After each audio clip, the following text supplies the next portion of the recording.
আলেমরাও বলেন এই কথাটা, সকালবেলা একটু বেশি খেতে হয়, সকালবেলা একটু বেশি হেভি ফুড নিতে হয়, দুপুরে তার চেয়ে একটু কম, রাতে আরও কম।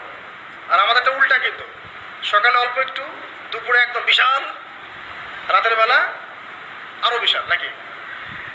তো নিয়মটা হচ্ছে এই যে সকালে খেতে হয় বেশি, সারাদিন আপনাকে কাজ করতে হবে, সকালে আপনাকে বেশি হাইজেনিক ভালো ফুড খেতে হবে, দুপুরে তার চেয়ে একটু কম, আর রাতে তার চাইতে কম। এভাবে খেতে পারলে প্রফিটিক খাওয়া হবে ইনশাল্লাহ। আর খাবার আমাদের সুন্নাহ মতো খাওয়ার দরকার নেই, নবী সাল্লাল্লাহু আলাইহি ওয়াসাল্লামের সুন্নাহ মতো খায়। আমাদের সুন্নাহটা কেমন? আমরা 7 পেট খাই। কয় পেট?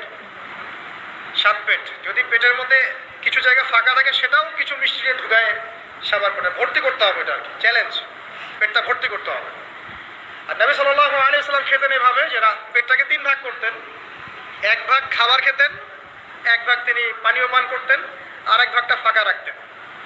আপনি এভাবে খাওয়া শুরু করেন, দেখবেন আপনি ফিজিক্যালি ফিট ফিল করছেন এবং আপনি ক্লান্ত হচ্ছেন কম, অলসতা কম আসছে কাজে, আপনি এনথুজিয়াজম পাবেন ইনশাআল্লাহ তাআলা। তো খাবারের ব্যাপারটা সতর্ক থাকে। আর এই যুগে খাবারের মধ্যে প্রচুর ভেজাল আছে, চেষ্টা করতে হবে